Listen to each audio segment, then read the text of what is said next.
Hello and welcome to Excavations, and we continue our discussion of how Draper's The Inevitability of Socialism, a much the meaning of a much abused formula from 1947, originally published in the New International, and then republished in International Socialism, Series 1, volume number 15. Okay, we are in the sections, I believe. Inevitable only under capitalism? Question mark. Yeah. Okay. This is why it is also wrong to limit the applicability of the historical inevitability of socialism to the conditions of capitalism. That is, to make it only inevitable under conditions of capitalism. Even with regard to the past, it would not be correct to say that the tendency towards socialism came into existence only with the birth of capitalism.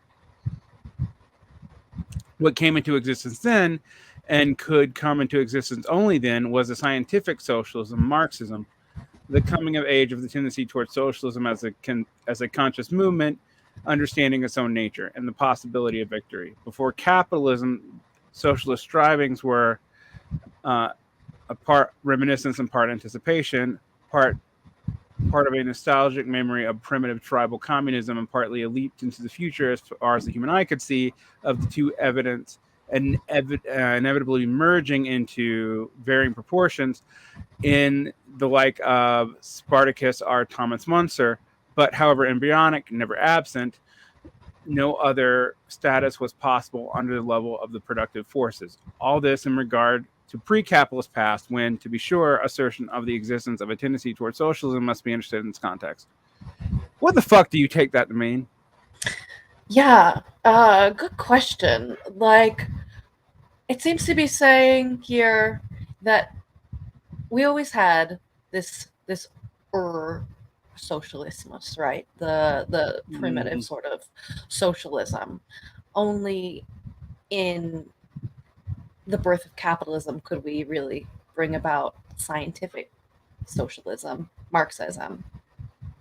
But that it's an underlying tendency that's always there, going all the way back to primitive association. Yeah, he's saying that there was no possibility of victory beforehand, right, as well, which is a really interesting assertion, which I somewhat understand through the implication, but he isn't. I don't understand then why that doesn't prove, though, that it's only inevitable under capitalism. Yeah, this is I think we'll do 3 parts today, and the third section that we'll cover kind of manages to say pretty concisely what the previous 2 say with a lot of words that don't make a ton of sense to me, to be quite honest. I thought that's why doing the third was important today. But yeah, before capitalism, socialist strivings were part reminiscence and part anticipation. And well, I kind of take issue with part anticipation, because who really anticipated capitalism? First of all, I don't think that was in the mindset. And part reminiscence, I think, like, you know, if history is moving forward and we believe in dialectical materialism and all of that, there isn't a lot of like longing for the past. We feel we're moving past it in the right direction, right? So beats me. Yeah, I don't get it either. All right. Who was Thomas Munzer? I didn't look that up. He was an Anti-Baptist who kind of took over a city that ended in his own defeat. They kind of declared a classless utopia with common wives and all that, and then got defeated by Calvinist armies and put to the stake. Oh, that's interesting, because Calvinists come up again later, so that makes sense. I mean, certainly, I understand no other status was possible under the then level of productive forces. That seems to square with everything that what we already know. But yeah, let's see if maybe the next paragraph or 2 help to clarify. Right. But it's important. question is not regard to the pre-capitalist yesterday, but to post-capitalist tomorrow. To believe the disintegration of our doomed social order of today, the tendency towards socialism will die out unless it is actually realized, is to misunderstand its roots. If the theoretical alternative discussed by Trotsky is realized, a bureaucratic collectivist slave state, then the fact that the means of production are now in the hands of a totalitarian state power would certainly change the forms of socialist struggle, but could not eradicate it. From a struggle to take the factories out of the hands of exploiters and therefore take the state out of their hands, it would become a struggle to take the state out of the hands and therefore the factories. Starkly, and even more starkly today, it would be the social task to be presented by the masses. The state owns everything, but we do not understate. This target is visible without camouflage. So this is a critique of the idea of nationalization being the same as socialization, because the working class doesn't really control the state. So having it just nationalized would not actually fix the problem. Sure, that's definitely part of it. I think it's an interesting point to make, though. He has this sort of nightmarish vision, Trotsky, of the bureaucratic socialist slave state, and Draper is playing on that. The fact that the means of productions are in the hands of the totalitarian state power changes the forms of the social struggle, but couldn't eradicate it. Right, like we're still going to have a proletariat aiming towards liberation and power, but the form will be different now because they're going to have to go first to the state to get to the factories, as opposed to gaining the factories and then gaining the state under a capitalist order. And it just it makes me think as well about this intrinsic link between capital and state in any case, right? Like, we couldn't really have capitalism without an element of state control there. Yeah, although, one of the things I'm realizing is Marxists have tried to have that argument both ways for a long time, and that's part of why this is so confused. Anyway, in the present day terms, the socialist struggle becomes a struggle for political democracy, but in the language would be as inadequate and obsolete to describe the social reality as savage as a gun is the arrow that kills from afar. For the content of political democracy under conditions becomes not a harking back to an outlived bourgeois democracy, but becomes synonymous with the proletarian socialist revolution and economic democracy. The seizure of state power by the proletarian democracy already finds the means of production collectivized. This speculations of Burnham concerning the possibility of his managerial society evolving towards political liberty are poppycock. For any real political liberty in such a state means the voluntary abdication of the ruling class, and this has never happened in the history of human exploitation. This is an argument against the counter-elite thesis of James Burnham and other ex-Trotskyists, ex-Marxists who argued that there's already a bureaucratic substrata that runs capital, not the capitalists themselves, and that what one needs to do is just control them and get the right ones into power, and that the only difference between, say, Stalinist bureaucratic collectivism, fascism, and FDR is just which part of the elite you are putting into power. And this theory is still popular. Actually, it's not popular articulated the way James Burnham did it, but when people talk about PMC, they're actually backdoor invoking this. Sure. I mean, this is also reminding me of our conversation with Dr. Kuba over class theories and the Italian school of elitism, which of course informed Burnham's managerial revolution writing. Right. But to say, that the voluntary abdication of the ruling class has never happened in the history of human exploitation is something that clearly all of them could happily agree on, that claim.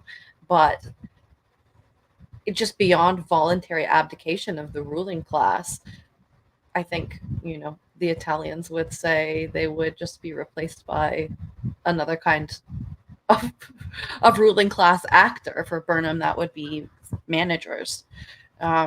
It's an interesting implication, though, when he's invoking, economic liberty. economic democracy. Yeah. We have pursued this question this far for a theoretical interest, to use Trotsky's expression, in regard to the practice of narrowly limiting the historical inevitability of the socialist tendency to the conditions of capitalism. There is an equal and opposite mistake, namely to use this line of thought to prove that the socialist struggle would indeed be easier in some sense under conditions of bureaucratic state centralization and control of the production. This is an argument against state capitalism as necessitated by a stage of socialists who use it to create the productive forces to make socialism. So this is actually an argument against Marxist Leninists and other Stalinists who think that you have to go through such a period. This is akin to the present day Canaanite argument that the proletarian revolution is in some sense easier in Stalinist Russia because it would not have to expropriate the factories from private capitalist class. I do not have to emphasize, I trust, that at least for the historic period, the victory of the slave state, and slave states in quotation marks, on any scale would be a severe setback to the socialist goal and hurling back of civilization itself. I am at the moment concerned only with the historic inevitability of socialism loses nothing of its force in the hypothetical post-capitalist but non-socialist society.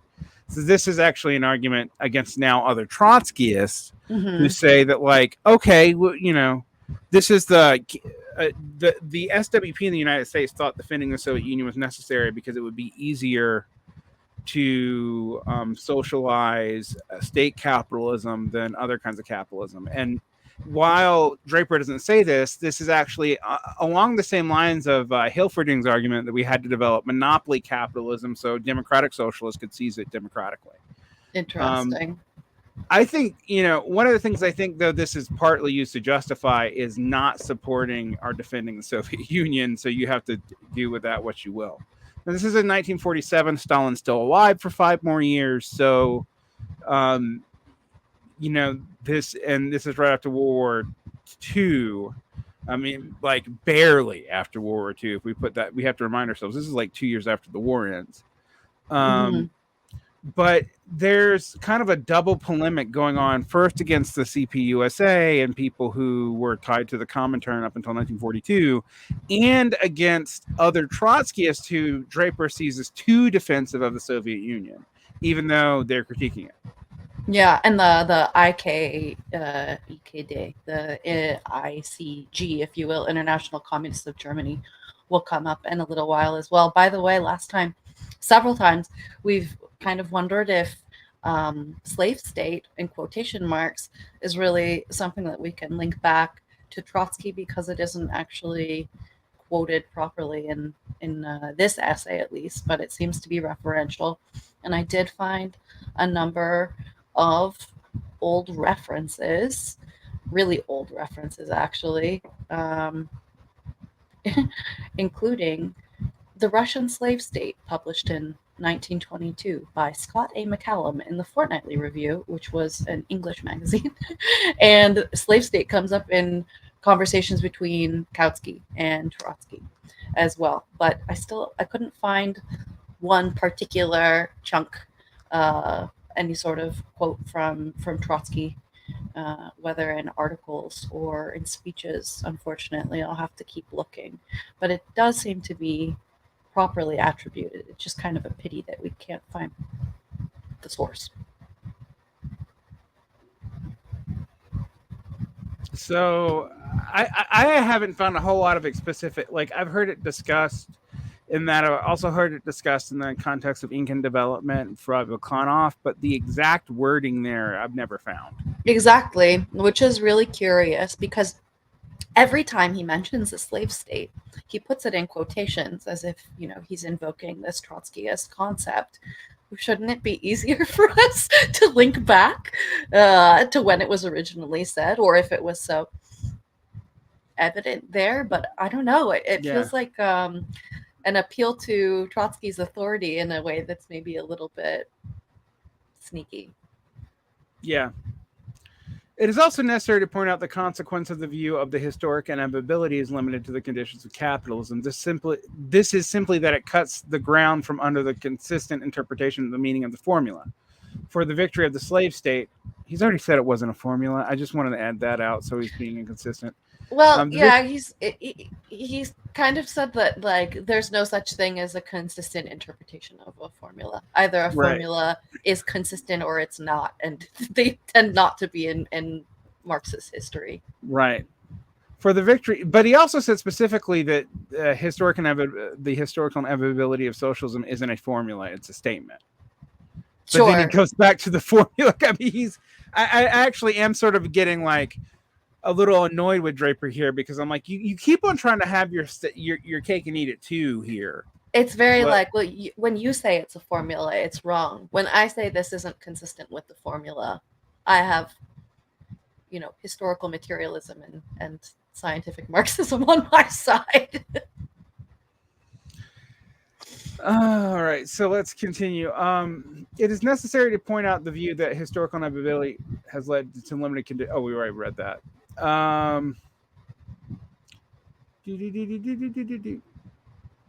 Formula.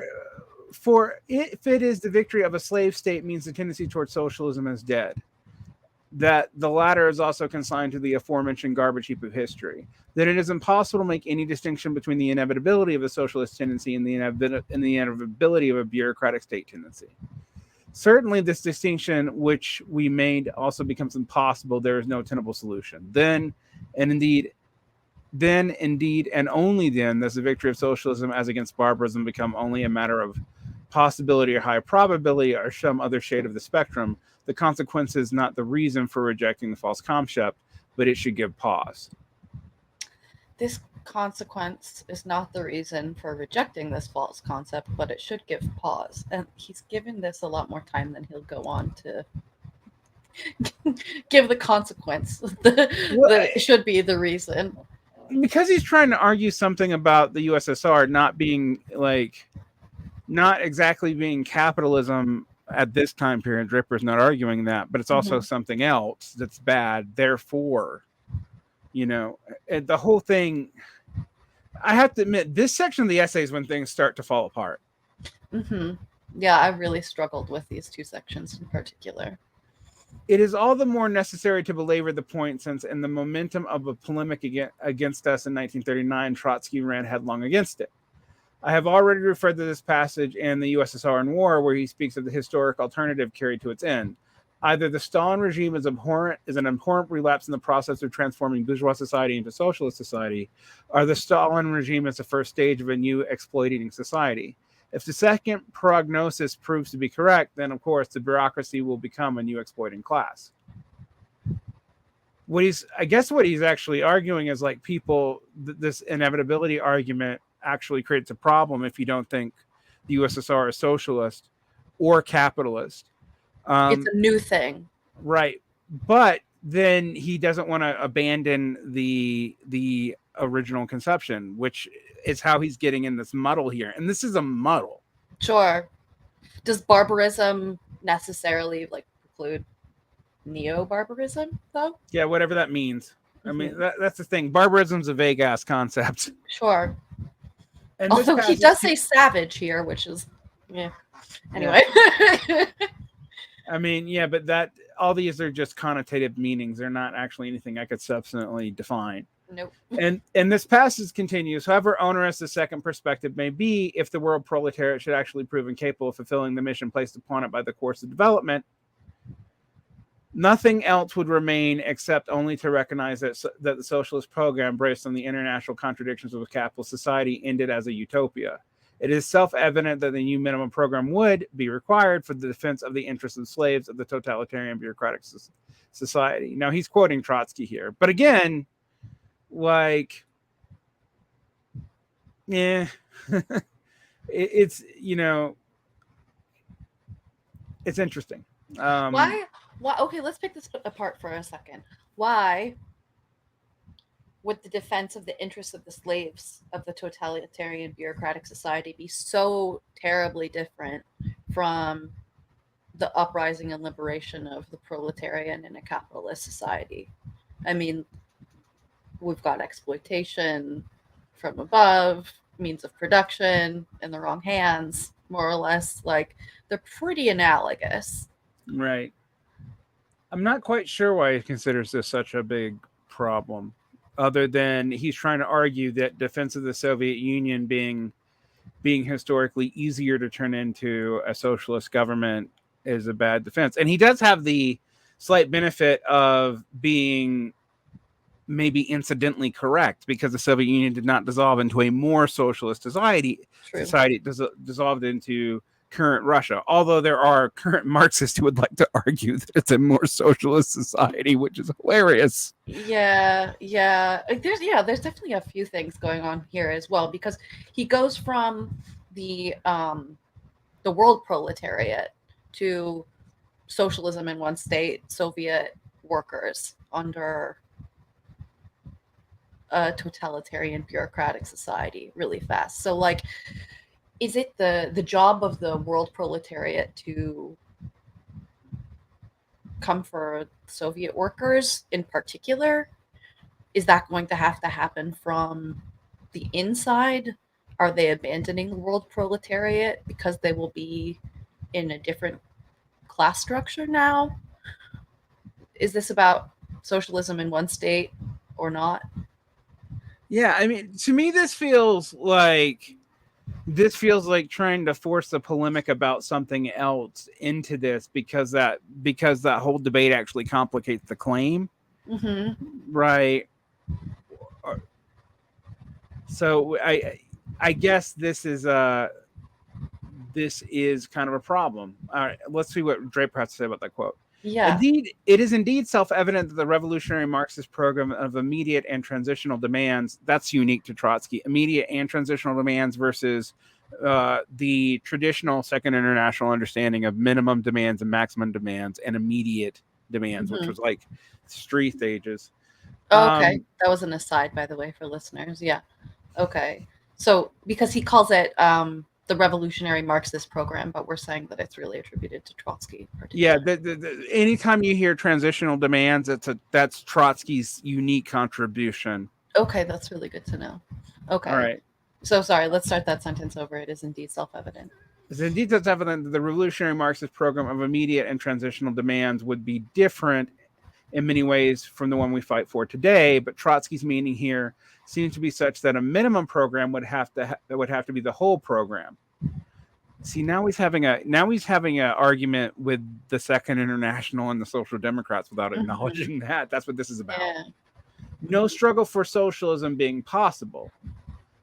This is about the Trotsky's critique that the minimum program always gets stuck defending the minimum program and not progressing towards socialism, which is his critique of the Second International's position.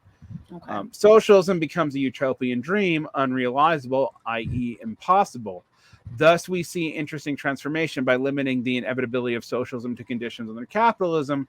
The formula is turned into the impossibility under socialism under any other conditions. So I guess he's saying the reason why we have to say this is because we're not taking the Canaanite view that the USSR is more likely to become socialist in the West, but we're also not saying that it can't. Which seems tangential to his point, but he's got to make it because this whole thing's not supposed to really happen according to the inevitability of socialism formula. Sure. Yes. Socialism becomes a utopian dream, unrealizable, impossible. Right. And this is before we're even out of the question of inevitable only under capitalism. Right. So right. a few pages later, Trotsky again uses the adjective self-evident.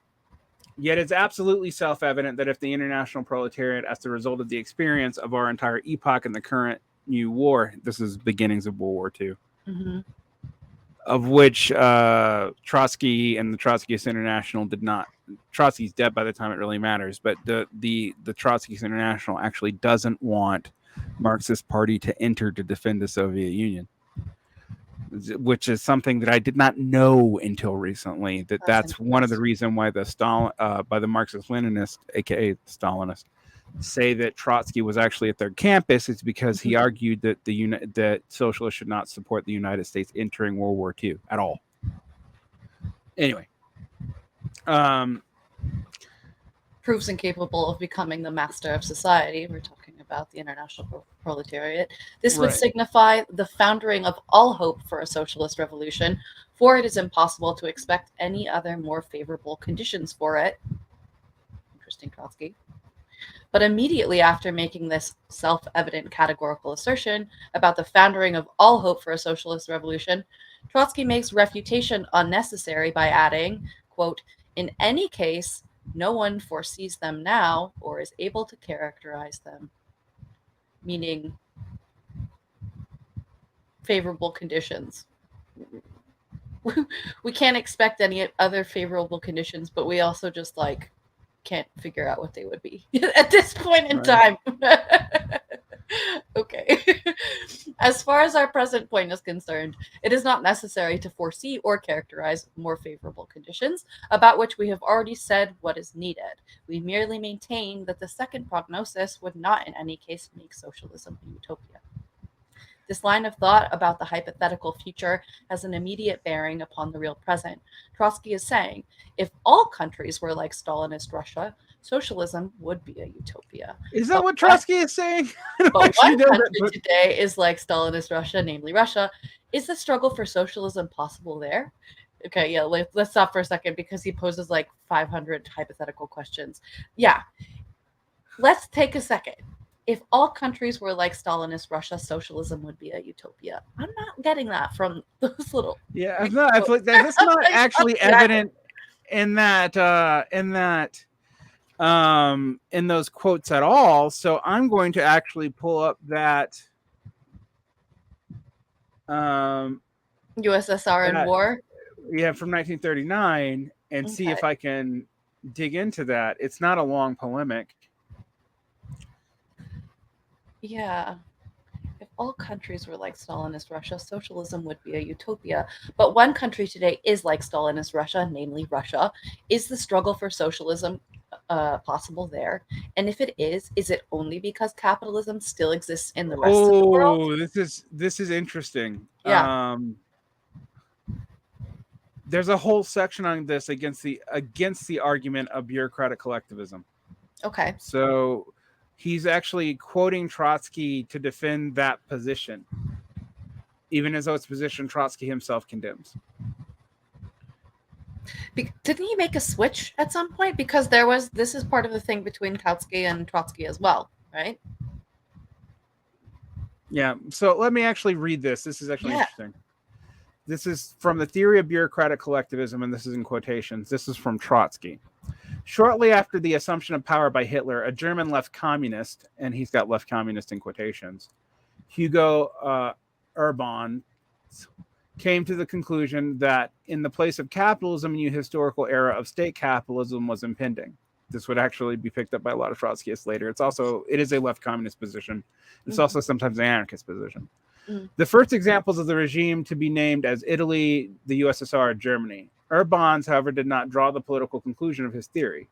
Recently, the Italian left communist Bruno R., who formerly adhered to the Fourth International, came to the conclusion that bureaucratic collectivism was about to replace capitalism. And this is from the editor's note. Bruno R., la bureaucratisme des mondes, Paris, 1939. The new bureaucracy as a class, its relationship to toilers as a collective exploitation, the proletarians are transformed into slaves of totalitarian exploiters. Bruno R. brackets the planned economy in the USSR, fascism, National Socialism, and Roosevelt's New Deal. This is also what Burnham argues, but like for a pro-American context and saying that it's inevitable, using the Italian elite school, as we already talked about.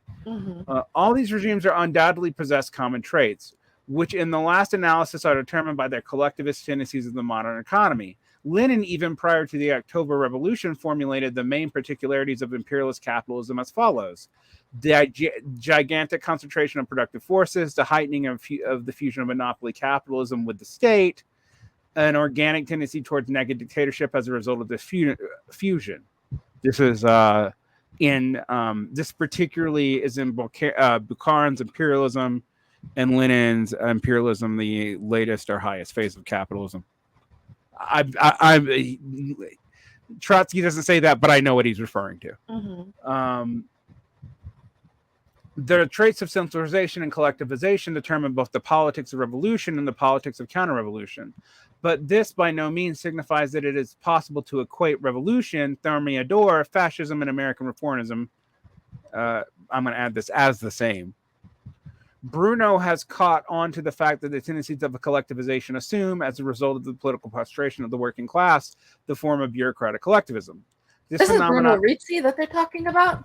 Yes. I think? Yeah, okay. Yes. But he wouldn't go under that name later. Like, yeah, Bruno Rizzi is the other theorist of the managerial thing. But they don't call it, like, Trotsky he's actual... Yeah, this is interesting. We'll have to bring him up next time. Right. We'll bring him up when we speak about Burnham properly in the next section with Kuba, actually. Okay, interesting. Sorry, go ahead. The phenomenon is itself incontestable. So he's actually admitting this, Trotsky. But where are its limits? And what are the historical height? Where we are to accept the deformity of the transitional period, the result of unequal development of multiple factors in the social process is taken by Bruno Rizzi for the independent social formulation in which bureaucracy is the ruling class. Bruno R, in any case, has the merit of seeking to transfer the question of the charmed circle of terminological copybook exercises to the plane of major historical generalizations. But this makes it all the easier to disclose his mistake. Like many ultra-lefts, I love everyone calling everybody else ultra-left, Bruno R. Goes back so far. Amazing. Bruno R. identifies Stalinism with fascism, which later on many Trotskyists will do. Anyway, identifies Stalinism with fascism. On one side, the Soviet bureaucracy has adopted the political methods of fascism, and on the other side, the fascist bureaucracy, which still confines itself to partial measures of state intervention, is heading towards and will soon reach a complete stratification of economy. The first assertion is absolutely correct. But Bruno's assertion that the fascist anti-capitalism is capable of arriving at the exploitation of the bourgeoisie is completely erroneous. As a side note, yes, it was completely erroneous. We happen to know this from history now. Partial means state intervention and nationalization in reality differ from planned state economy, just as reforms differ from revolution. Mussolini and Hitler are the only coordinating the interest of the property owners and regulating the capitalist economy, and moreover, partially just for war purposes. The Kremlin oligarchy is something else again. It has an opportunity to direct the economy as a body only owing to the fact that the working class of Russia accomplished the greatest overturn of property relations in history. This difference must not be lost sight of. This does not sound like it's arguing for what Draper is trying to make it argue for at all. No, and I think that's funny as well, because bringing up Rizzi and these potentially, I don't know, he's not calling it inevitable necessarily, but he is noting not just a tendency, but this pattern that's going on globally between America, fascists, and Soviets. So when we read here in Draper, does a proletarian revolution have any roots in Russia itself, or does it depend solely on the working class movements abroad?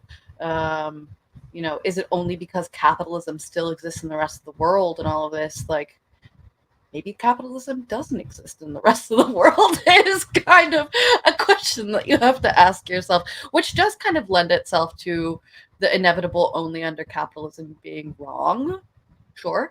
But this is also a problem because weird arguments together.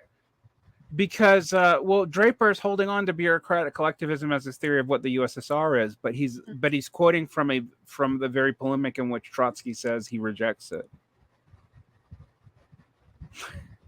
That's what's going on here. And let me continue.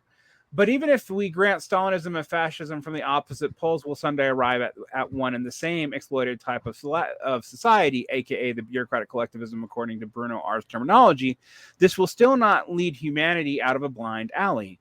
The crisis of the capitalist system is produced not only by the reactionary role of private property, but also by the no less reactionary role of the national state. Even if the various fascist governments did succeed in establishing a system of planned economy at home, then Aside from, in the long run, the inevitable revolutionary movements of the proletariat unforeseen by any plan, the struggle between the totalitarian state, well, we have Trotsky using that word, even though other people don't like it, states for world domination would be continued and even intensified. Wars would devour the fruits of the planned economy and destroy the basis of civilization. Bertrand Russell thinks it is true that the victorious state may, as a result of war, unify the entire world in a totalitarian vice. But even if this hypothesis should be realized, which is highly doubtful, military unification would have no greater stability than the Versailles Treaty. National uprisings and pacification would culminate in a new world war, which would be the grave of civilization. Nor would our subjective wishes but objective reality speak for, but only the way out for humanity would be a world socialist revolution. The alternative is the relapse into barbarism. I actually like this section we're struggling with here. I think is because Draper's misrepresenting it. Yeah, Draper's misrepresenting it so he can hold on to bureaucratic collectivist theory. Yeah. I will link this particular Trotsky piece in the show notes. I'm actually going to try to find the specific thing he's quoting, though. Yeah. What is it? Either Stalin regime is inherent in its process.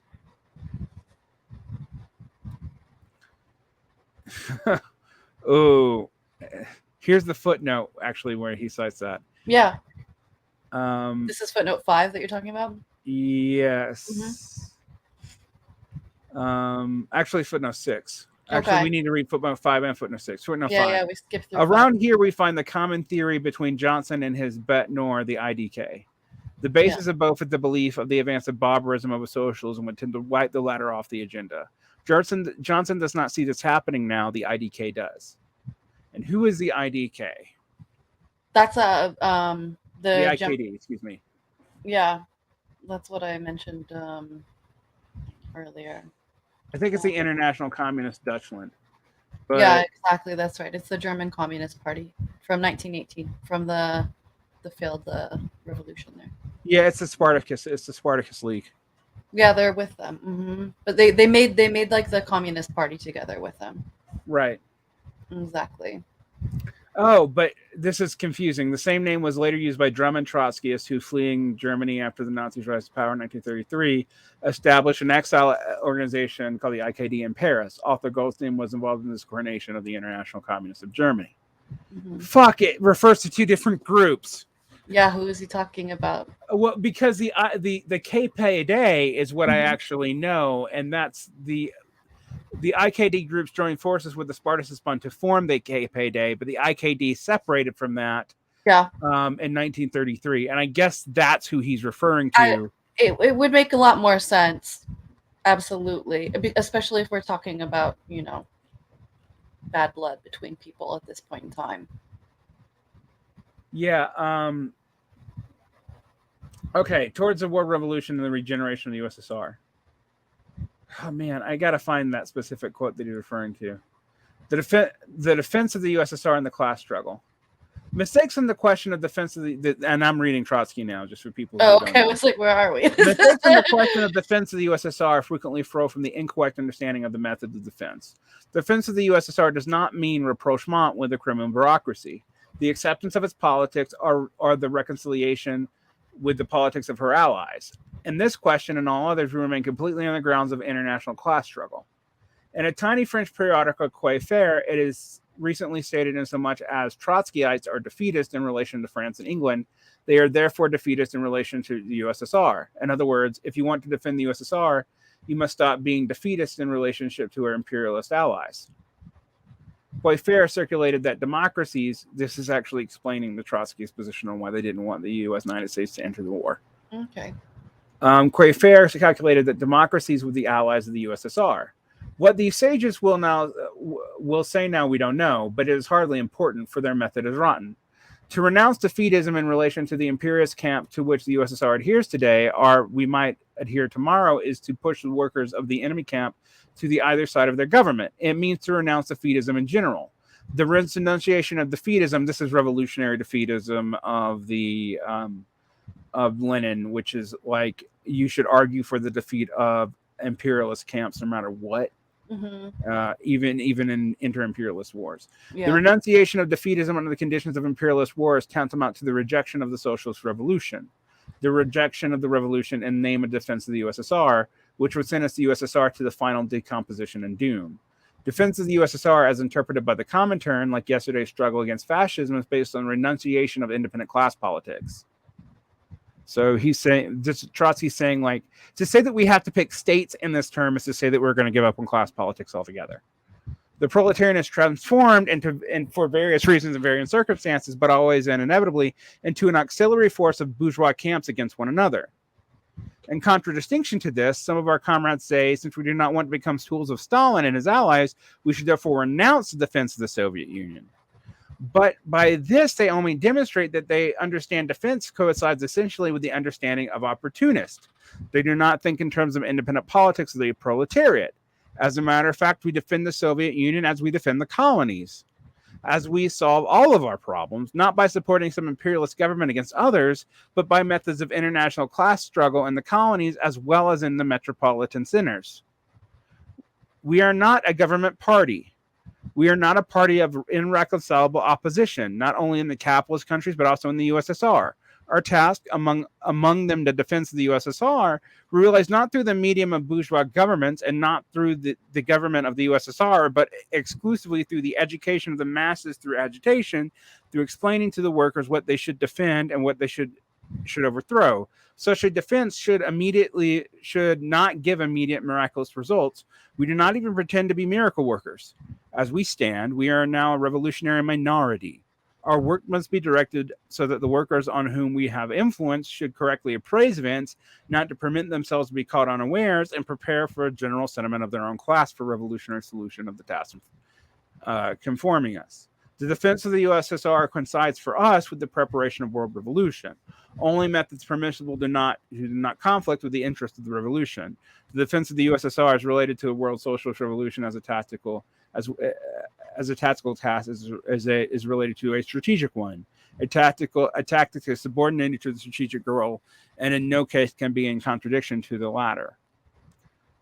So what he's saying there is like we should defend the USSR against imperialist aggression, but we should also, even in cases of allies of the USSR, not call for their victory in a world war. Sure.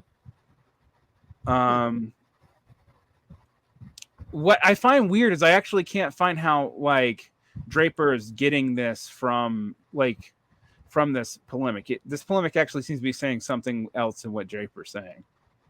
Yeah, I'm almost wondering, like, are you sure you're reading the right one? Yep, this is the one for sure. That's so funny. So let's keep this is War in the USSR from 1939, and that is what Draper is quoting. That's definitely the one. It's reprinted in 1942 in Defense of Marxism after Trotsky's death. And so like Draper's taking small sentences of it to kind of argue that I'm not even sure what Draper's arguing here, actually. That's the thing. So let's carry on, because like I said, there's one section that kind of draws things together a little bit. And it's hard because we're in a part with, we're in the weeds of hypothetical questions. Yeah. That are historical alternatives and pessimism. Why does Trotsky fall No, we're not there yet.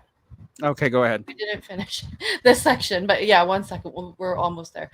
And it ties right back into what you're talking about a little bit. So maybe we can find a little tiny bit of a link, but still. Does a proletariat revolution have any roots in Russia itself, or does it depend solely on the working class movement abroad? Such implications from Trotsky's polemical mistake get uncomfortably close to what we heard about Nazi Germany after the crushing of the labor movement there. Salvation can come only from outside. The forces within are finished. Furthermore, one country like Stalinist Russia means a worker state, which we must defend against capitalism as representing the future of humanity. All countries like Stalinist Russia mean the impossibility of socialism. No sense can be made along these lines. No sense can be made along these lines.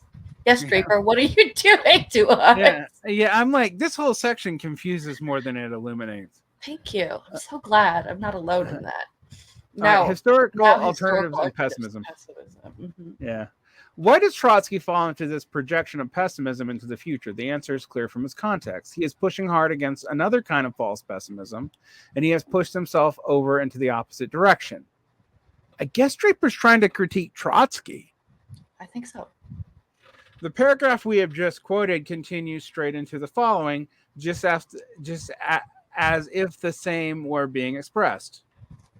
Marxists do not have the slightest right if disillusionment, and this is Draper quoting Trotsky.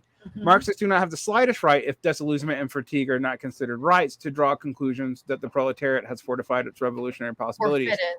Forfeited its forfeited its revolutionary possibilities and must renounce all aspirations to hegemony and the era immediately ahead.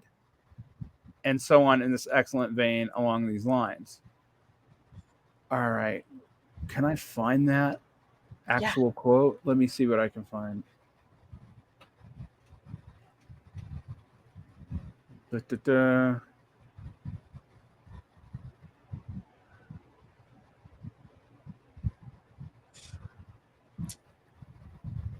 I'll keep reading a tiny bit while you're looking. In other words, what Trotsky is gunning for is the pessimism of those, in parentheses, he mentions Bruno R. and Hugo Orbans, as we already read, who maintain the impossibility of socialism in our epoch, and is thus himself led into proclaiming the impossibility of socialism in the epoch of the second prognosis, catching himself up only at the last moment. It is, quote, self-evident from our discussion that one does not follow from the other, and that both impossibilities are wrong. Yeah, I'm here. I'm still trying to find this exactly. So let me find, because I actually do feel like this actually requires us to look at the source material. Yeah. I'm just reading this as fast as I can. Okay, here's the paragraph. I found it. This is from The Orientation Towards World Revolution and the Regeneration of the USSR. Okay. I'm going to read this whole 3 paragraphs. Go ahead. A quarter of a century proved too brief a span for the revolutionary rearming of the world proletarian vanguard, and too long a period for the preserving of the Soviet system intact in an isolated backwards country. Mankind is now paying with this new imperialist war, but the basic task of our epoch has not changed, for the simple reason that it has not been solved. A colossal asset in the last quarter century and a priceless spread for the future is constituted by the fact that one of the detachments of the world proletariat was able to demonstrate in action how the task must be solved. The second imperialist war poses the unsolved task on the higher historical stage. It tests anew not only the stability of this existing regime, but also the inability of the proletariat to replace them. The results of this test will undoubtedly have decisive significance for our appraisal of the modern epoch as an epoch of proletarian revolution. Sorry, buddy. Anyway, continue. If, contrary to all probabilities, the October Revolution fails during the course of the present war, or immediate thereafter to find its continuation in any of the advanced countries, it did. Sorry, Trotsky. And if, on the contrary, the proletariat is thrown back everywhere on all fronts, we should then doubtlessly have to pose the question of revising our conception of the present epoch and its driving forces. Mm-hmm. In that case, it would be a question not of slapping a copybook label in the USSR or the Stalinist gang, but a reevaluation of the world's historical perspective for the next decades, if not centuries. We have entered the epoch of social revolution and of socialist society, or on the contrary, the epoch of declining society of totalitarian bureaucracy. The twofold era of schematists like Hugo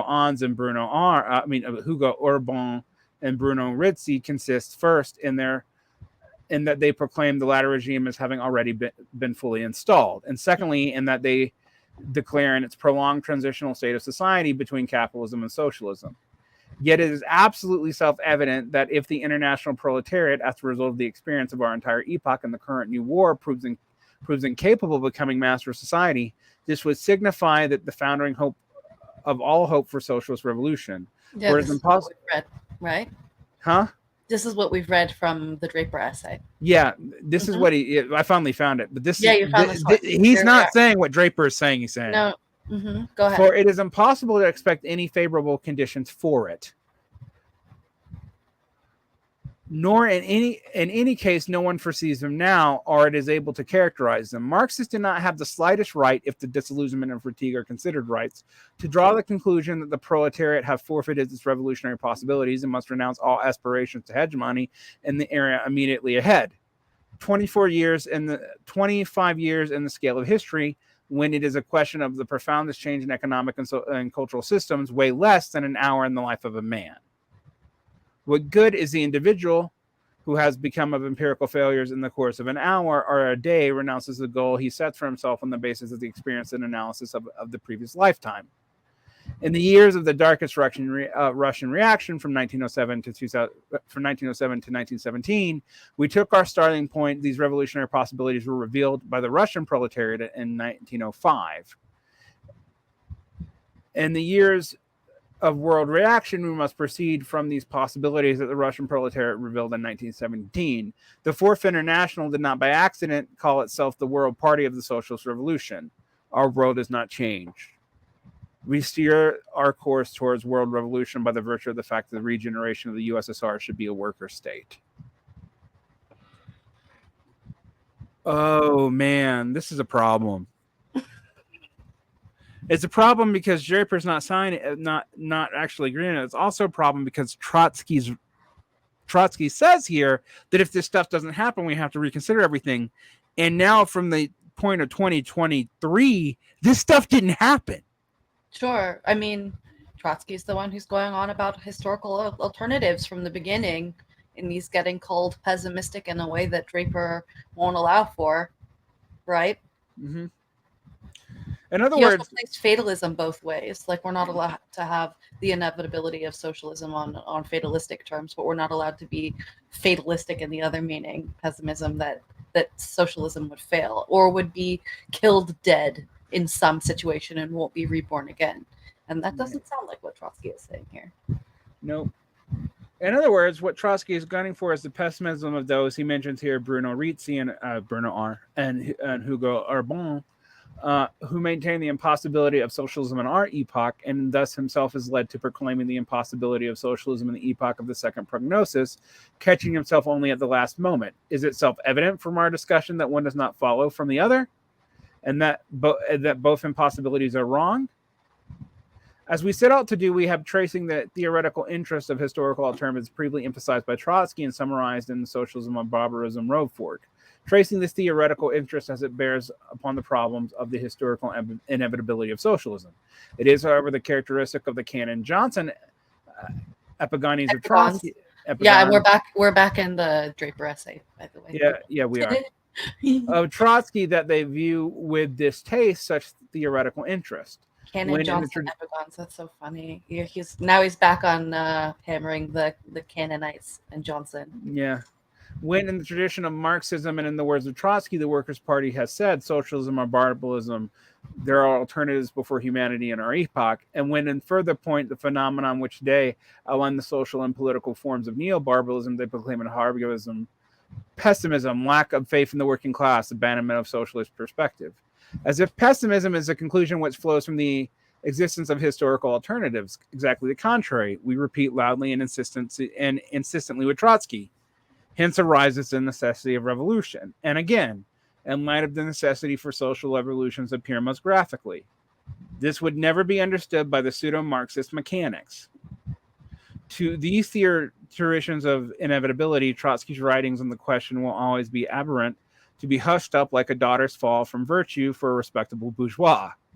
The latter must console himself with, well, anyway, she still goes to church, and the former must console themselves, quoting Trotsky's attacks on various bureaucratic collectivism, which is not held by the Workers' Party.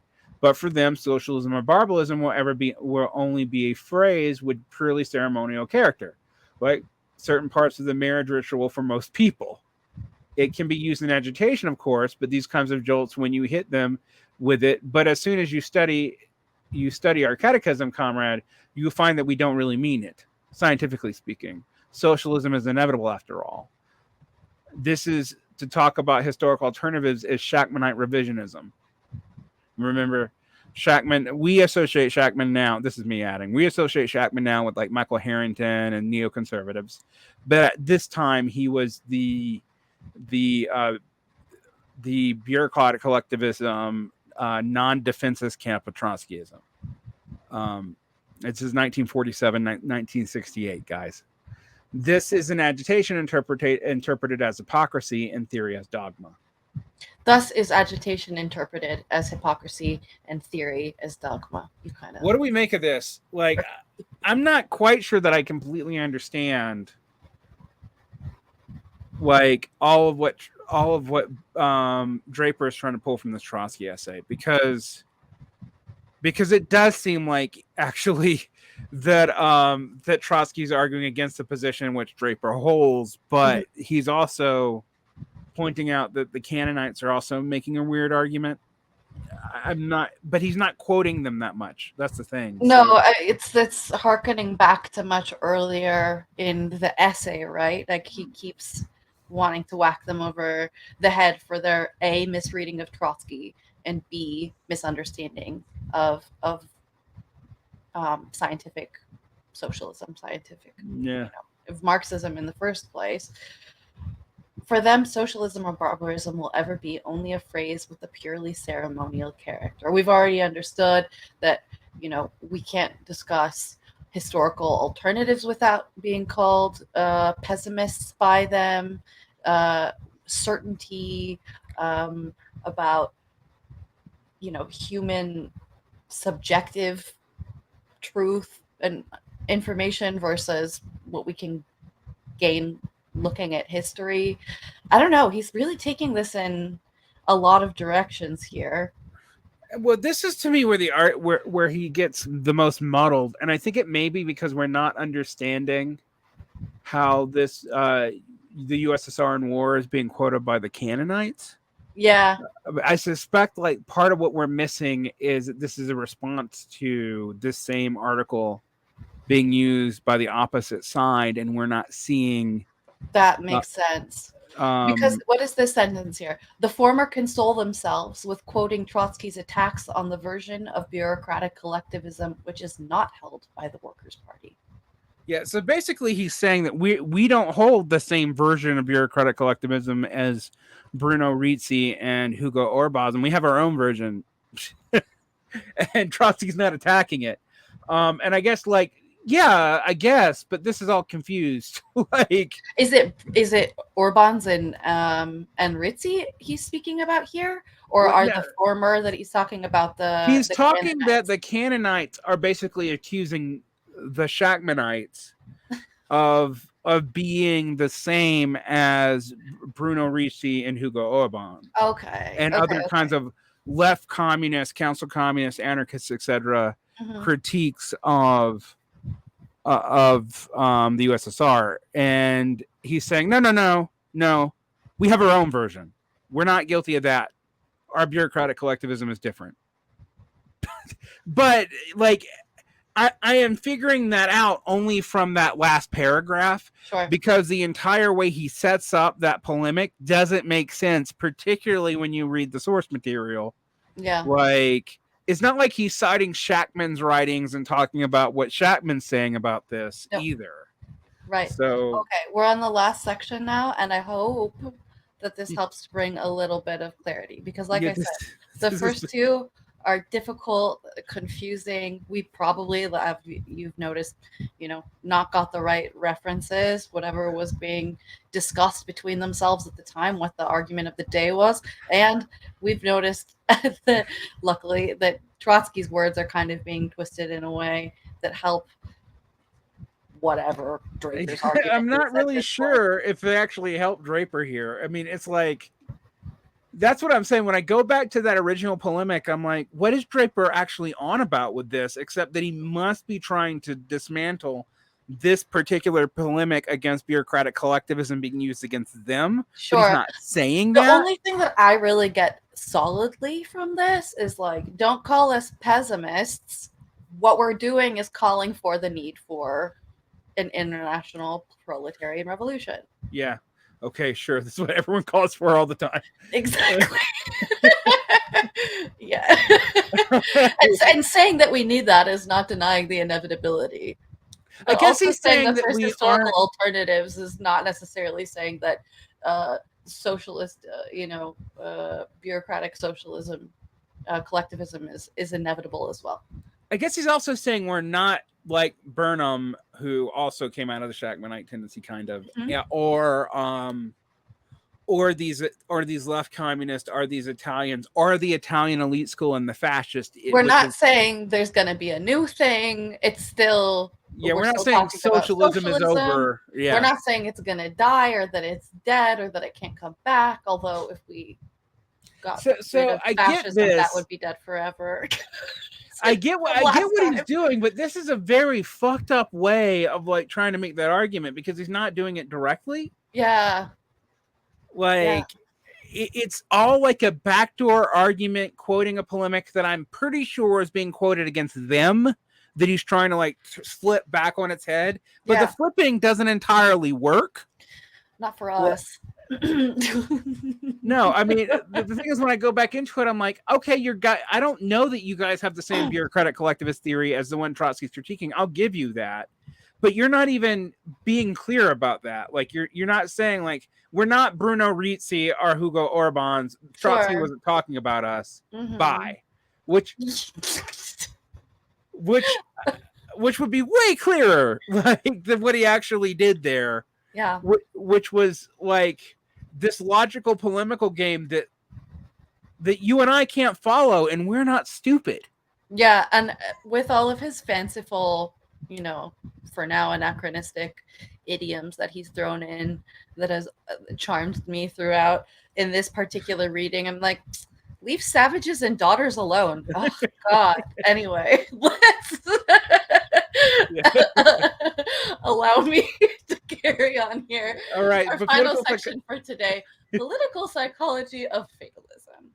The Cannon-Johnson accusation of pessimism directed against the posing of socialism or barbarism as historic alternatives is logically and politically absurd, but that is not to say it has no meaning.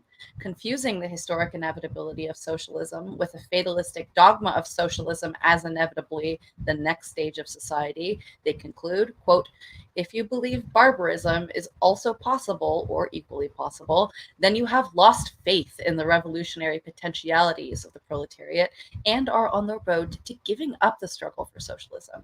This political and logical absurdity has, however, a corollary reflecting back on its maker. Quote, in order to maintain my will to struggle, I must continue to believe that there is no alternative to socialism in our epoch, that socialism is fated to ensue. I cannot permit myself to think in Trotsky's terms because it would undermine my faith. We know what we would say to a worker who would refuse to fight and struggle unless guaranteed the impossibility of defeat. But there is a political psychological force concealed behind such phenomenon. Political psychological. The what name do we make about this argument? Yeah.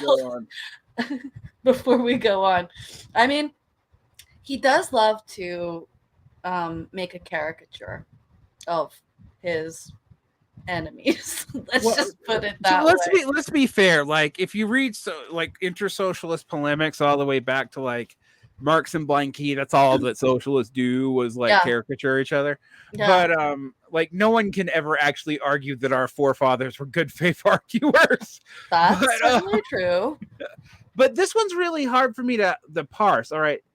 Really? Okay. I think so. Let me get back to that. Yeah. The Cannonite accusation of pessimism directed against the posing of socialism or barbarism as historical alternatives is logically and politically absurd. But that is not to say that it has no meaning. Confusing the historical inevitability of socialism with the fatalist dogma of socialism is an inevitable stage of the next society. They conclude, if you believe barbarism is also possible or equally possible, do you have lost faith in the revolutionary potentials of the proletariat and are on the road to giving up the struggle for socialism?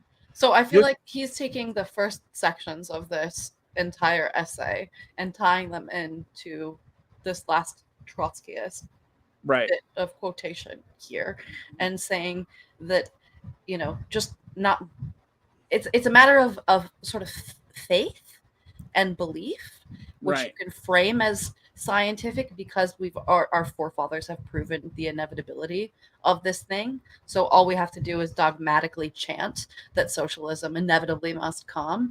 And the moment that you question in the way that Trotsky does, any sort of alternative, historical, otherwise, in our epoch in the future, then what you're really doing is undermining faith in the dogma and in the central notion that socialism must arise. I just Yeah. think this is weird because a few sections ago, in the last thing that we did, he talks about how, socialism arises out of human nature. And in the previous sections that we've read, we know that it isn't required under the conditions of capitalism, although scientific socialism had to come through capitalism.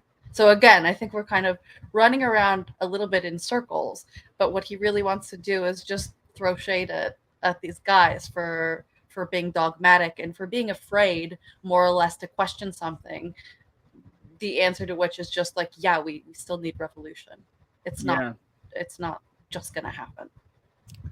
Okay, the name of Achilles comes from us from the Greek legend as a symbol of the brave and valiant warrior. Yet we also learn that this exemplar of courage was endowed with a practical invulnerability in battle by magic of the gods. In terms of logic, we can ask, how can we ascribe courage to him who need fear no wound? In terms of psychology, we can ask, was not his courage due to the comforting knowledge of his invulnerability? And in answer to both questions, we can say, here we see fatalism as a substitute for faith in oneself.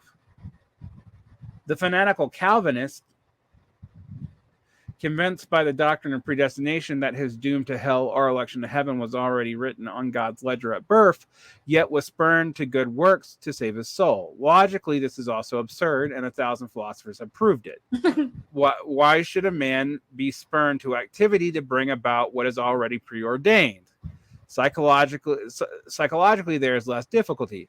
The Calvinist stayed on the straight and narrow path for no other reason than to reassure himself from day to day of the fact that he was among the elect. In politics, we see this process at work as frequently and as clearly. This is way clearer than the last two sections. I'm so glad that we're finishing with this one. And indeed, the oratory use of the concept of inevitability of socialism, even when this latter is not distorted into fatalism, and the Cannon-Johnson tendency, it becomes the basis of the politics for them, a substitute for faith in the historic process of the Marxist sense, a substitute for revolutionary optimism, a substitute for the will to struggle, a means of reassuring themselves with the orthodox dogma against the danger of yielding to defeatist moods. It is a company of the contradictory phenomenon of the cowardly bully or the morbid arrogance generated by an inferiority complex. That's funny and kind of true. Yeah. The defeats of the working class have left their mark on the brow not only of renegades from Marxism, but also of its loyalists. Defeatist moods are not only manifest in open flight from revolutionary faith and class struggle, but in the Trotskyist movements, we see two forms of this process. The IDK on one hand. IKD. The IKD on one hand. Sorry, aphasia. No worries. And Johnson out-cannoning Cannon on the other. What explains this is not only the fact, and these are two different, he's basically arguing against two different Trotskyist tendencies. Yeah, now he's just doubled the playing field for who he's going to touch for their although he doesn't defeatism. Unlike with the Cannon-Johnson faction, I don't even know what he's arguing against with the IKD. Like, I'm like, okay, what did the IKD do? Can you tell me what they did? How did they hurt you? Got to dig more into that. All right. What this explains is not only the fact that the Cannon-Johnson distort the Marxist meaning of inevitability of socialism, but even more the fact that Johnson himself works himself into such a lather on the subject. I love that phrase. Yeah, what it explains is the pinnacle of importance which he raises the holding of his saving dogma. For his faith is at stake. The great Marxists have asserted confidently, ambiguously, and cogently that their convictions of the coming triumph of the proletarian revolution and their belief in the historic inevitability of socialism, and we follow in their footsteps.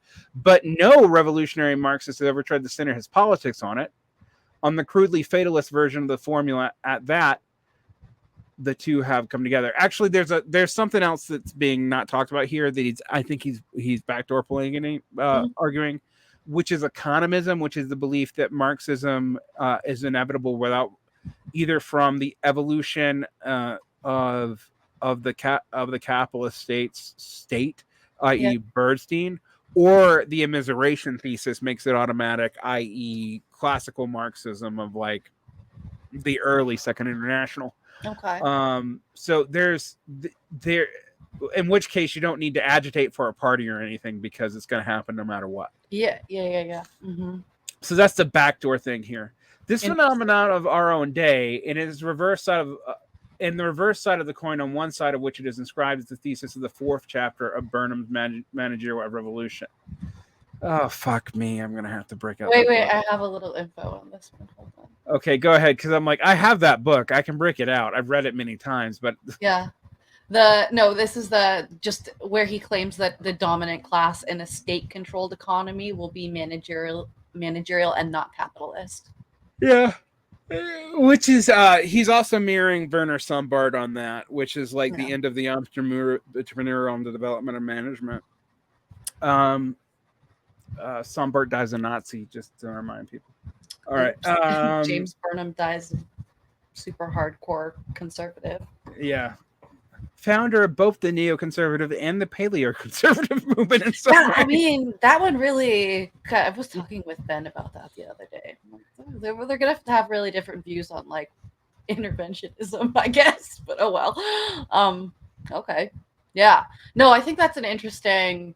It's an interesting thought. Like, these are two streams of inevitability, right? Right. The Burnham's managerial revolution style taking you in the opposite direction, which he's saying is the flip side of this coin that everyone else is falling into as well. Yeah, no revolutionary Marxist has tried to center his politics on a crudely fatalist version of the formula at that. I love that. Which I guess like, if we're gonna die on this hill, then can we flesh it out a little bit at least? I guess it's interesting, like, because I kind of agree with him that no revolutionary Marxists have done that, but a bunch of Marxists have done that. Like, they end up not revolutionary. Like, that's actually one of the defining differences between revolutionary and not revolutionary Marxists. Yep, there you go. Like, and it's really funny too if you consider if it came from like within this I don't know offshoot of the German Socialist Party. Like, your revolution failed, guys. What are you talking about inevitability over there without having to do anything? Right. Okay. Go on. I mean, this is particularly ironic from the standpoint of 2023 when the Soviet Union has not existed for a generation. Sure. Like, anyway, in 1921, Trotsky, at the head of the greatest revolutionary organization the world's ever known, but here he's not referring to the Bolsheviks, he's referring to the Red Army. Yeah. Because Trotsky was never the head of the Bolsheviks. No. With the first worker state in the history of existence, after 4 years of the first worldwide revolutionary upsurge. I mean, he's right, but that's actually kind of a mischaracterization because all the versions of said revolutionary upsurge in the capitalist world got shut down. Sure, I mean, but he's just trying to pump Trotsky up here. Right. Like, my guy can say this. Trotsky could explain in passing that although we are convinced that the working class will triumph, the possibility is not excluded that the exploiters may drag down modern mankind into a state of collapse and decay for a long time to come, and warn eloquently that, quote, unless we gain victory, all society and all human culture is doomed, and conclude, hence arises the necessity of revolution. He's like, Trotsky can say all of these things like cogently one after the other, like, listen, guys, we've got all this good stuff going on. We're convinced that we're going to win. We've got all the right reasons. It's working in that direction. On the other hand, like, we're fighting against a big thing. They might set us back. So, everything's going to be fucked unless we win, which is why we need to win. And that's why we do revolution. Like, Trotsky gets to say all of that. And he says it well. But I guess you have to ask yourself in 1921, why is he saying it? And he's saying it because the German Revolution's already been scuttled. Yeah. I mean, he has reason to believe, and some foresight, apparently. And then what happens in 1921? Do you know? Because I do. Why don't you tell me? the Brest-Litovsk Treaty, which means that the Soviet Union will not try to expand westward. Aha. Meaning that we're not going to try to export the revolution actively into the capitalist world so that we can try to build up our own productive forces to survive onslaught. Which, again, in 1947, I could see Marxist-Leninists having a strong case here. In 2023, their winner has not existed for a whole generation. No. And you can or see their that bureaucratic collectivist loser, if you want to throw it that way either. Yeah, but this is another point. This is actually made by Mike McNair. He's like, look, if we take all these things seriously, guess what? Trotsky's predictions don't come true either. Mm-hmm. Like, Trotsky predicted that there'd be a revolution within the USSR, Mm-hmm. and that would return it to a worker state. Well, that's not what happens either. No. Even with the rest of the world being relatively capitalistic and still necessitating a worldwide proletarian revolution as well. And also, we can't argue this for China, because China, to develop its productive sources, has to integrate itself into global capitalism. And then Western Marxist-Leninists can complain about it by calling other Western Marxists purity fetishists or whatever. But that's what they're going to do, because to get the capital they need to industrially develop, unlike the Soviet Union, they actually have to integrate into the capitalist world. Which also Gorby tries to do, but since they'd already industrialized, it fails because there's no way to get more gains that way. Which is my way of saying all this argument looks really different now because nobody ends up right. Yeah. I mean, we could still argue that, like, there needs to be a proletarian revolution, but at this point, we really are arguing because everybody has been defeated. Because, like, this time he said, but in 1947, after almost 3 decades of proletarian defeats, his epigons have found it necessary to exclude such a theoretical entrance from the pale of thought. This is the picture that this tale tells. In 2023, we have a century of proletarian defeats. Yeah. That's a different thing. And something that I do think Draper was trying his entire life to deal with. And eventually you and I will talk about late Draper, which is more cited than this period. And and now that we got to the middle of the essay, I know why it's more cited than this period, because why this essay is like great and good on tangents. When it actually tries to make the argument about Trotsky, you and I are just like, what? Yeah, exactly. Like, from this point, we have 3 relatively short sections until the very end. So I think it's pretty safe to say that he's got the bulk of his polemic out at this point, right? Like, the next sections are called Fatalism and Reformism, which is about what I was talking about. And then he also argues with Paul Maddox. Fatalism and the Party Question. And then the last Marxist-Leninist. Yeah. Yeah. Okay. So he's already kind of projecting what he's built, allegedly, now onto a few other issues, and probably going to offer some way forward and try to get these wayward Trotskyists in line with the correct thinking without falling either to fatalism or pessimism or defeatism or what, while still embracing the potentiality for historical, alternatives, and hence needing still revolution. But what is later Draper going to say about all of this? I think he's just not going to talk about it. Like, he's going to talk about the. I was young. I didn't know what I was doing. I was misreading Trotsky. Never mind. Well, I don't think he actually ever says he misread Trotsky. I think what he will say is like, well, we've clearly gone into a path where we need to like rethink things. Otherwise, we get stuck in these sectarian organizations that don't go anywhere. And I just happen to know this because I've read late Draper. Yeah. Isn't it funny too that like half of this article or essay rather is just about intersectarian issues? It's not even like go on to be like you should do that. I mean, it's not just intersectarian issues. It's not like he's arguing against Marxist-Leninists or the communists or the Comintern. Mm-hmm. He's arguing against other Trotskyists. Yeah. It's like, yeah, exactly. Which Intra-sectarian issues.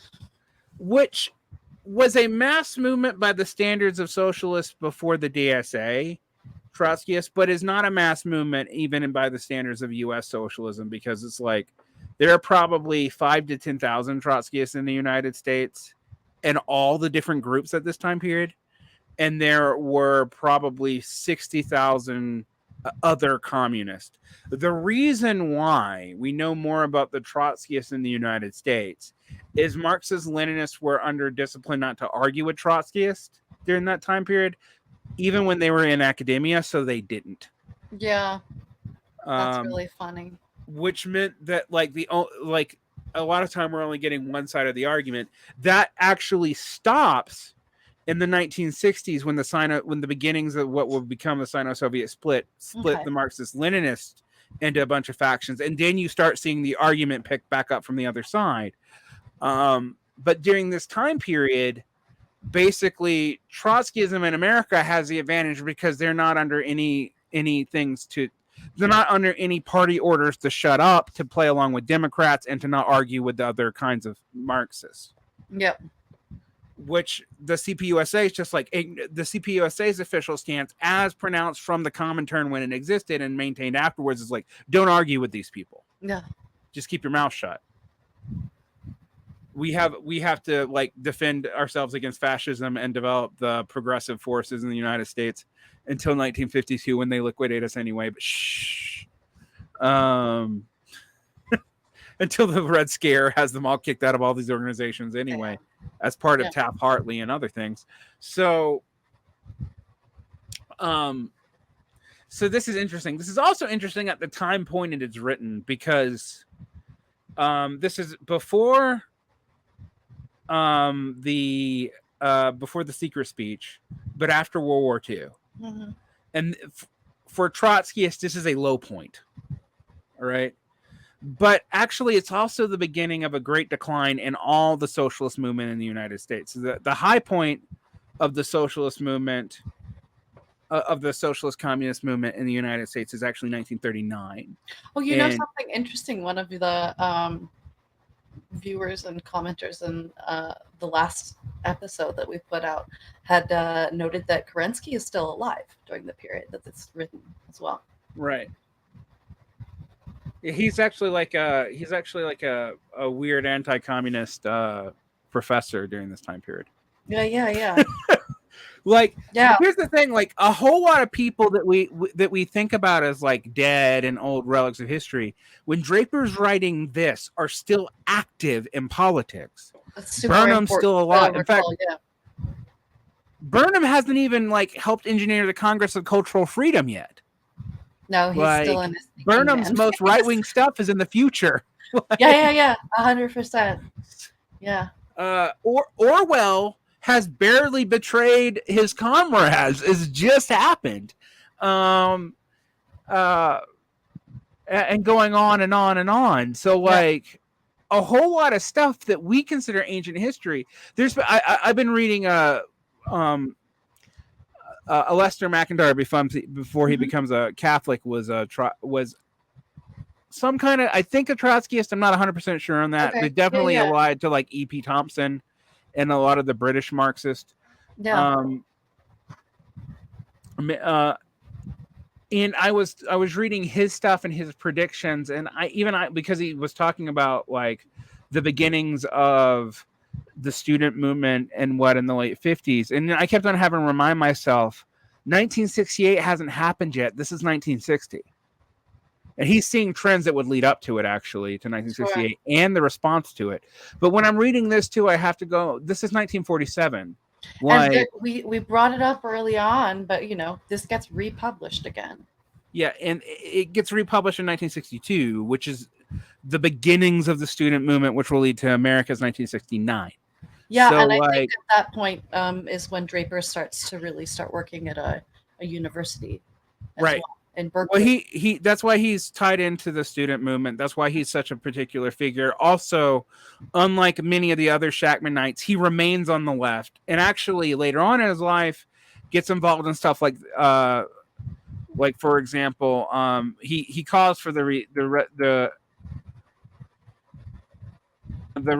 restoration of things like an American Iskra, etc. Mm-hmm. And he ends up working with the predominantly Maoist publication, the Monthly Review, which was non-sectarian in the 60s and 70s, and is over time become increasingly not like formally Maoist, but they that tends to be where they have gone in the last 20 or so years. Yeah. So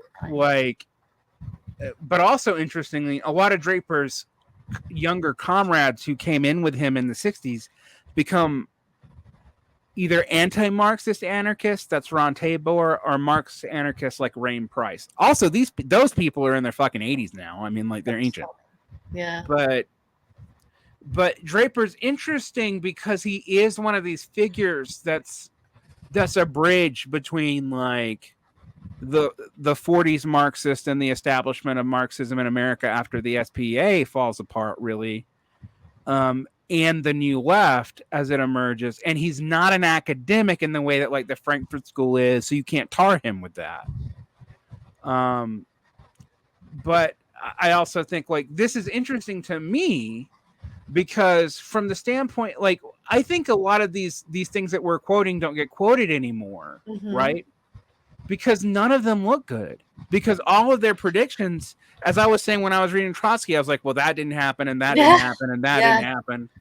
Like you don't want to pull that up because while there's stuff in it that's still useful today, I think there's also a lot of stuff where you got to admit, well, he was wrong about that prediction didn't pan out. We got to explain why that didn't happen that way.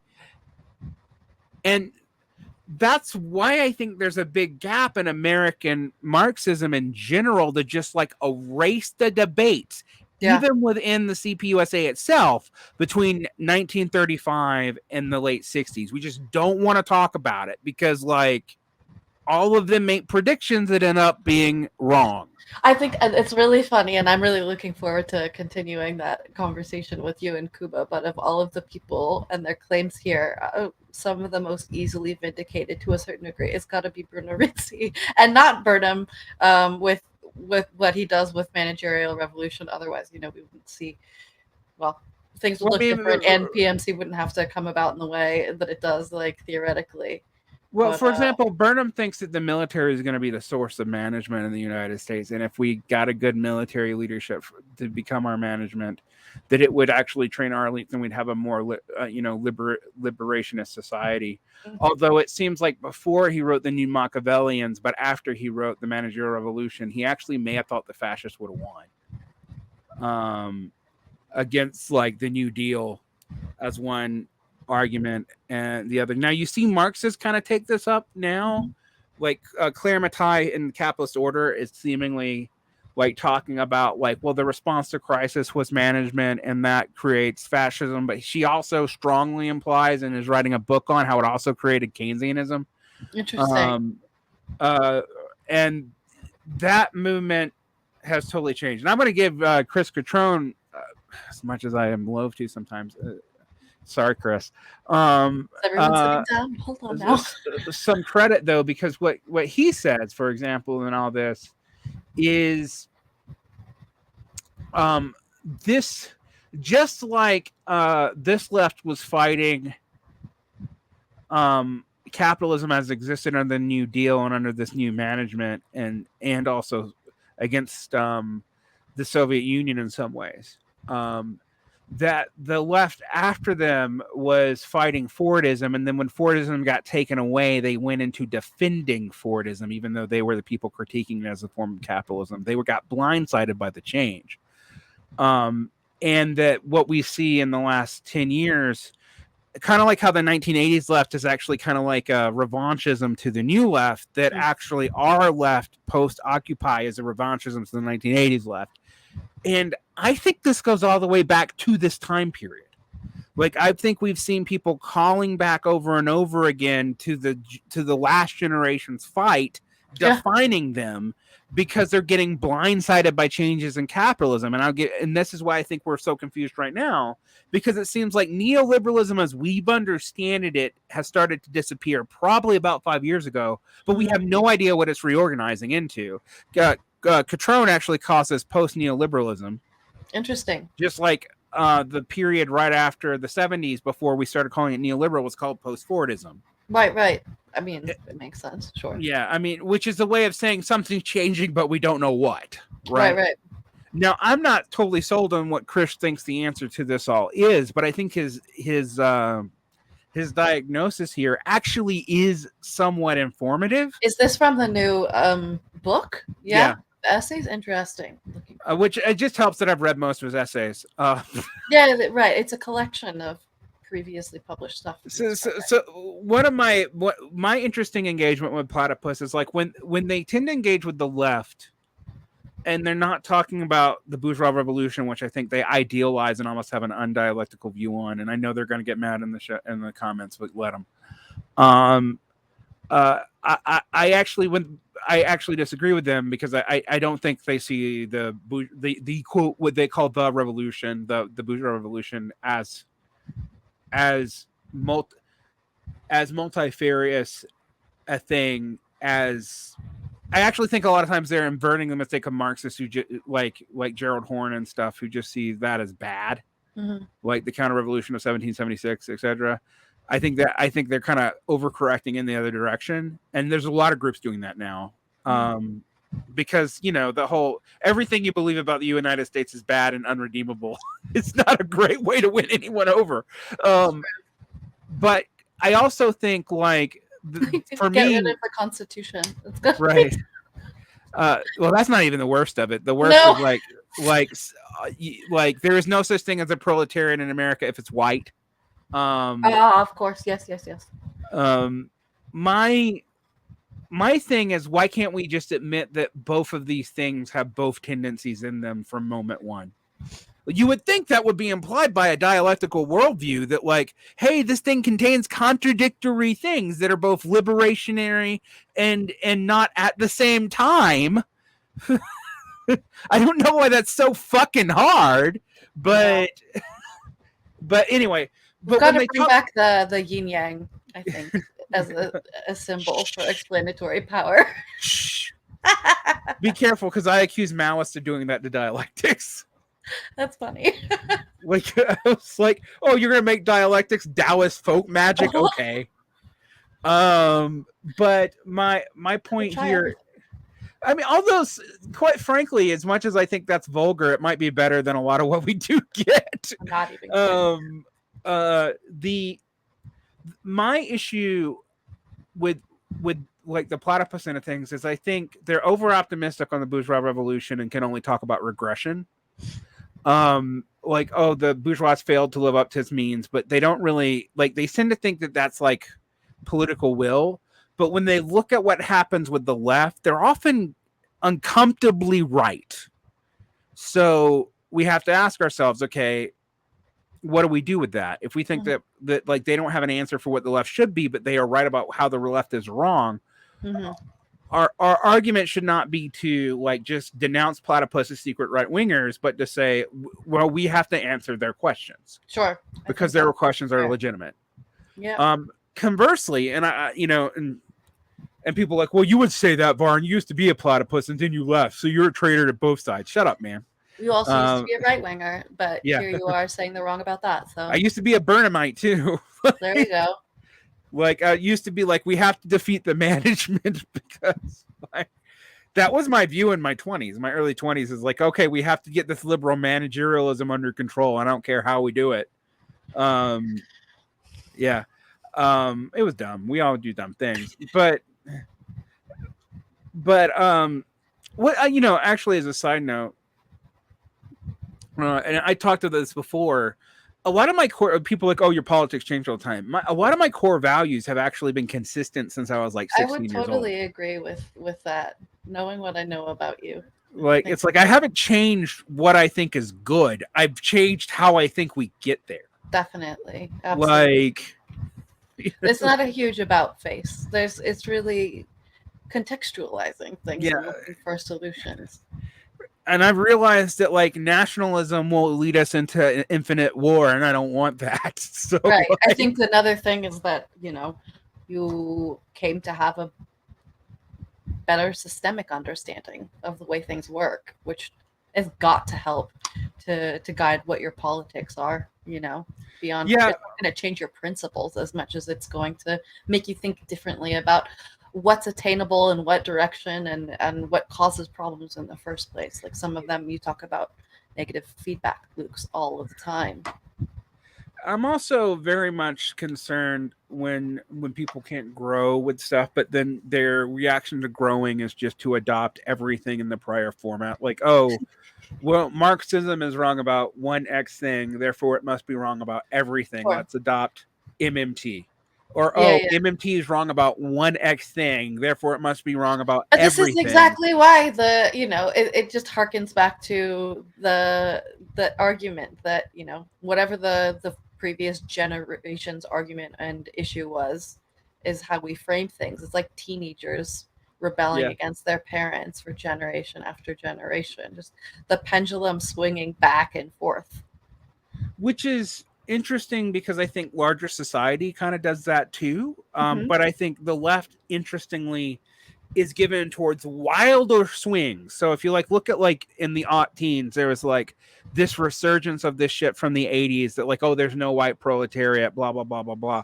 Now we're seeing the very same group of ideological correlation, Marxist Leninism, Stalinist, so to speak, right? Yeah. Reject, they'll actually pretend that the third worldists were like Frankfurt schoolers or something. I've literally just read this recently in a book, and I'm like, you're just misrepresenting the history because you don't want to admit it's your side you're arguing against. Yeah. On this one issue. Like, That's so funny. and so like now we're seeing the swing towards like patriotic socialism. We saw this in the 1930s and 40s. Right? None of this gets us anywhere. It is just like if it's a dialectic, it's a dialectic of people who are more and more removed from the way most people live and are just projecting upon that amorphous mass whatever history they want. Sure. And I think that's interesting when we talk about Trotskyism, because that's why I found Trotskyism and like non-Dungist Maoism to be so fascinating, because they dominated the left worldwide, not just in the United States. It is not just a Western leftist phenomenon. Sure. After the Soviet Union looked weak. Right. And there's a huge resurgence of Trotskyism in South America as well, apparently just now. Camilo says that. I think there is some resurgence in Argentina and Peru, but I don't think it's that huge. What's interesting about that is that that's at the point where it's dying for the first time in the English-speaking world, because Trotskyism from the 80s to about Occupy Wall Street was the dominant form of Marxism you were going to encounter. If someone was a Marxist, they were in like the ISO or SALT in the United States, or they were in the SWP in Britain. If they weren't just a labor Marxist who just a reformist, right? In the United States, this led to a period where like the SPUSA had like less than 5,000 members. And then there's these other ML organizations or MLM organizations all seem to decline pretty precipitously. And the two that survived, ironically, the World Workers' Party and the Party for Socialism and Liberation themselves actually started out as Trotskyist parties. Well, at least the Workers' World Party did. So like the anti-Trotskyist movement itself came out of a Trotskyist party. And arguably the DSA comes out of a Trotskyist party, like in its initial origins, because Michael Harrington, who was Michael Harrington's mentor when he was in the SPA, Max Shachtman. Oh, well, there you go. So there's a direct line a direct line. And Draper rejects that. Draper breaks with Shackman, but upholds that he's actually maintaining Shackman's own ideas against himself. And you know what happened to Shackman's younger proteges who didn't go at Harrington? Quite a few of them became neoconservatives in the part in the that would probably be my first guess. Yeah, just based on all of the patterns we're seeing here. Well, that's where the idea that Trotskyists are neoconservatives comes from. Is Shackman's? A lot of Shackman students become tied up into Commentary magazine, and they become neoconservatives. I always remind them, however, that a lot of Maoists joined them. And so, like David Horowitz was a Maoist, not a Trotskyite, There you go. And Trotskyite, by the way, the only people calls people Trotskyites is if you're a Marxist-Leninist. That's a sign. So use your nomenclature. This is another thing that's always quite funny when I know that people haven't been on the left for very long, or they don't actually know as much as they pretend to. Yeah. Is when they don't catch what someone's verbiage says about their ideological orientation. I said Trotskyite without even knowing what it was implying, and was corrected that it's Trotskyist by a Trotskyist. So yeah, I have also done some funny stuff where like people have not recognized that somebody was using United Front in one way versus Popular Front, and like somebody who considered himself a Marxist-Leninist was agreeing with a Trotskyist and actually maintaining a Trotskyist position. I'm not going to say who it is because it's a friend of mine. But I was like, so you're actually maintaining a Trotskyist position against a Marxist-Leninist position because you think the Trotskyists hold what you see today as the Marxist-Leninist. It's actually quite funny, but what it comes down to is like people don't know. Like there's a lot of people who are mentors in these groups who come from this background who use this language, but have given it up or have hidden it or haven't gone into why they speak that way, and so they don't trace the lineage in the way that people talk. And unfortunately, like it leads to me like always going, okay, how are you going to say this? Because I'm going to know where your ideological education's from and how you actually phrase this position. Not even what the position is. No. That's not the important thing. No, the actual terminology that you're going to use. So because it pedantry if you want, but it actually the subtext is freaking huge. You know what I find interesting about it though is that I've been pointing this out for like 10 years. I can't predict your politics off of what sex you come out of. I can just predict the verbiage you're going to use to justify it. That's really funny. Like, and how often that matches up with whatever label you'd like to throw on yourself today. Like, who's a Marxist-Leninist? Well, as I was talking about, like this Midwestern Marx people, I'll say this on the open show here, will be accusing Jay Sakai or like Gerald Horne of being Western Marxist, but Gerald Horne's a Marxist-Leninist. Like, and they define Western Marxism as anti-Marxist-Leninist politics, but they're attacking Marxist-Leninists. They're just not the ones that they like. And the gaping thing that they're not mentioning is that they're on different sides of the Sino-Soviet split, and they're just writing the Sino-Soviet split out of their view of socialist history. That's really funny. I think as soon as you throw anything like sounds geographic in, you're really going to start muddying the waters as well. Like Western can be taken in so many different ways. But anyway. Well, to end on that. Wrap this up. To end on that. But next time is the last stretch, and looking forward to it, so we can get to some things that Well, you want to do another Draper, a little bit more cogent, or another non-Draper piece? I think we should do a non-Draper piece and then come back and do a late refresher. Yeah, a late Draper piece, because I do want you to like deal. Maybe we'll do the famous one, which is Anatomy of a Microsect. That's one everybody fucking reads. Interesting. Although, somehow we were very clever to choose this one, because if you look for Draper Inevitability in Google, all of our videos show up now. Yeah, because we're the only people who brought it up. Exactly. But what I find interesting about this is if you look at the other things we're talking about, even stuff that doesn't seem tied in it at all, such as like the growth degrowth Marxist debate. No, it totally is. It's tied into this. There's been incredible crossover while we've been reading this, frankly, for a very long time with just about everything else that we've discussed, and that was not by design.